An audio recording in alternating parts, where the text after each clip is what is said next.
Welcome Hasina Rahman from the Rotary Club of Dhaka Mavericks, Bangladesh. Thank you, everybody. I'm so happy to be back again on the stage to share a bit about my work that I'm doing in Cox's Bazar. So we've done a lot of imagining and analogy comparing, because for a refugee crisis, unless you're actually a refugee or you are in the middle of a refugee crisis, it's very difficult to actually contemplate what the situation is. So again, I'm requesting you all to imagine. You don't need to close your eyes. So I looked up the state of Washington, D.C. Is it state or city? Washington City, D.C. Okay, so there's 700,000 people who plus living in that Washington, D.C. That's 700,000 people moving out within a span of 2 to 3 months to go and cluster into 1/10 size of a hilly, makeshift border area where there's nothing, where there's literally nothing. So that's what we're talking about here, when these people fled from Myanmar after the outbreak in August 2017. So in the span of 4 months, a city a size of Nice, the population of the city of the size of Washington has just sprawled up in the border area of Bangladesh. And 370,000 of them are children. These people are living in makeshift camps. So as you can see, these people, after they arrived, there are 3 pictures here. So you can see people that, after entering Bangladesh, they are just sitting under makeshift camps. And there's another picture on the side, which is showing the severity of acres and acres of hilly land, which is converted into makeshift camps. And then there's a very close picture of a tarpaulin tent. So this is what the situation was in the Rohingya camps for the first 6 to 8 months. So the shelter situation was very dire. Through the winter, through the rain, the people had to live through this situation. So this is a large-scale humanitarian crisis, acute needs for so much shelter. Number 1, food, water sanitation, health and nutrition, safety and dignity, education, psychosocial support, because these people have been through so much trauma. So, and 55%, as I've mentioned earlier, that 55% of this population are children.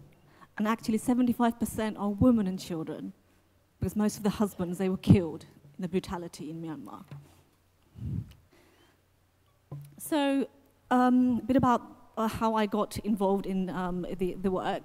So I work for Concern Worldwide, which is an international NGO, and currently the Concern Worldwide is working in 10 camps in Cox's Bazar, running a large-scale nutrition operation. We have supported over 50,000 children, treated over 12,500 children in malnourishment, providing support to infant and young children on messaging and counseling and breastfeeding. So how does Rotary get involved? The Rohingya crisis is led by the Bangladesh government, and the Bangladesh government has partnered with UN agencies and national and international NGOs. It's not possible for any voluntary organizations to just go in and do their bit. But there's people who actually want to help, want to go in and want to support the refugees, but it's very much a controlled environment, so it's not possible. So me working for an NGO and also being a Rotarian, I had the opportunity to bring my club together to do some work in the camps. So my club, Rotary Club of Dhaka Mavericks, although Concern runs a large nutrition program, we focused on supporting one of the nutrition centers in the camps, 1 out of the 9 that's been operated.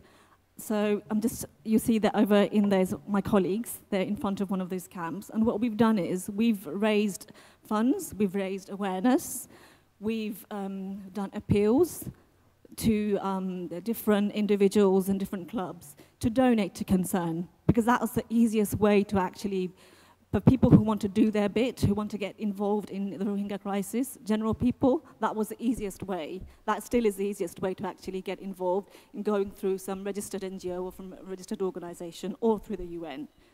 So my club last year, we participated in this event called Concern Fast. So all of the members of the club, we fasted for a day, and in solidarity of the Rohingya people who are suffering from hunger.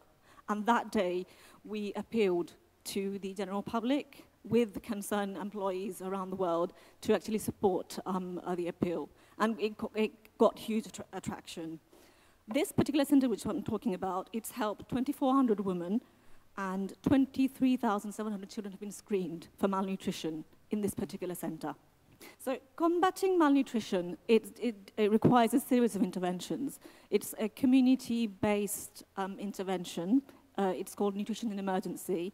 And it's not just about screening and treating children, but it's also, you have to look at the prevention aspect of it also. So that's the kind of work that we have been doing in the camps. At the same time, screening and identifying children who are already malnourished, and then working on blanket supplementary food programs, and then counseling of infant and mothers and their caregivers on infant and young feeding practices, psychosocial counseling at the same time, because these people have gone through so much trauma throughout.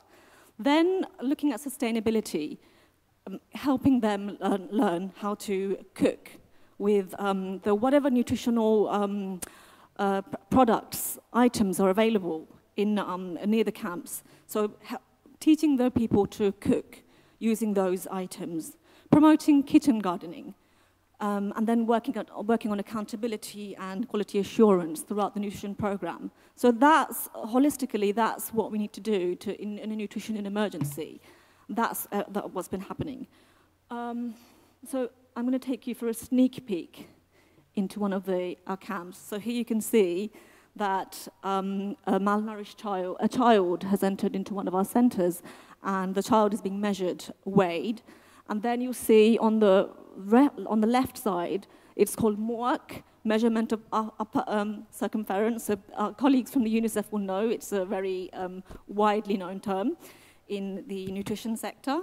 So if a child's upper circumference is below 11.5, that child is severely malnourished and is in, this child's life is in serious danger and needs treatment.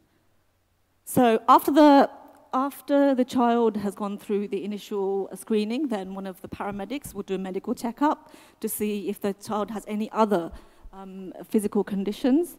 And then the malnourished child, is taken for an appetite test. So what we do is we use this food called RUTF, ready-to-use therapeutic food, and UNICEF and UNHCR are the two organizations who actually, they produce this product. It's not available in the markets. We can't buy it. So we have to work with UNICEF and UNHCR to have access to this food. And these children, they have to go through an appetite test to check to see whether they can actually take the food. So here you can see in the second photo that one of our nutrition counselors is doing an appetite test, and at the same time teaching the mothers how to feed their child, talking about breastfeeding, talking about nutritious food. So that has to, if the child can't take the food during the appetite test, the child has to be referred to health facilities. We can't go through the community-based process of malnutrition. So at the same time, whilst treatment is happening, we're doing coaching, training of the Rohingya families, so the male household, on gardening around the small area which they have, the rooftops, to like crawling plants that quickly grow, and the leaves and the vegetables are nutritious. We teach them how to grow these plants. We also do outreach with the community, with the Rohingya community and the host community. And this builds social cohesion. This makes, builds empathy between the both groups of people who are equally suffering. So I hope most of you were here in the morning when I did my 2-minute presentation. So now I'm going to go back to little Tahira. This is Tahira when she was admitted in one of our nutrition centers. Her MOAC, her upper arm circumference, was 8.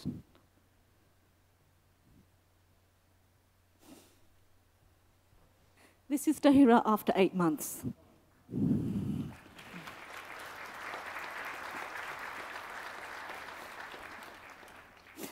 So this is what's happening in the nutrition center. This is the work that we're doing to try to make a difference and support these children to come out of malnutrition.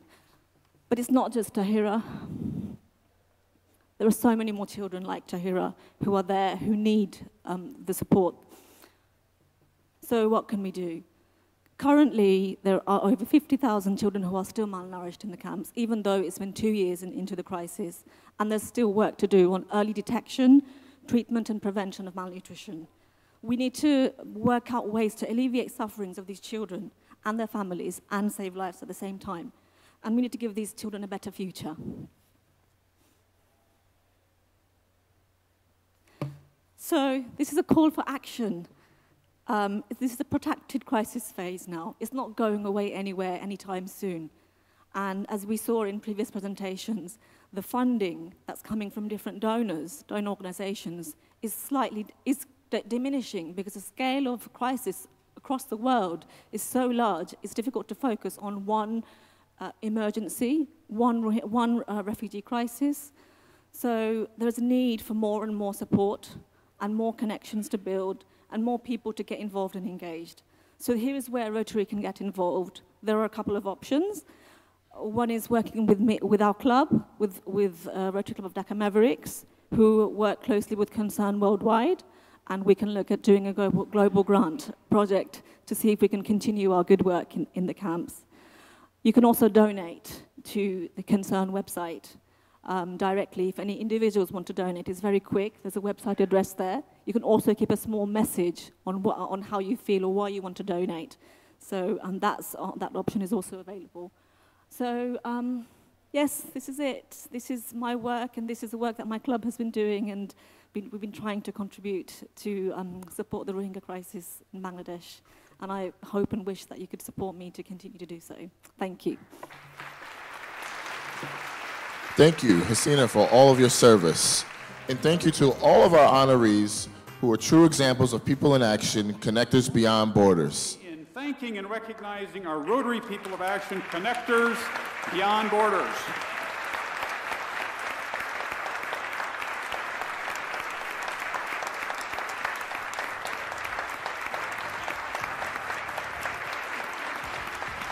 Once again, another round of applause for our Rotary People of Action.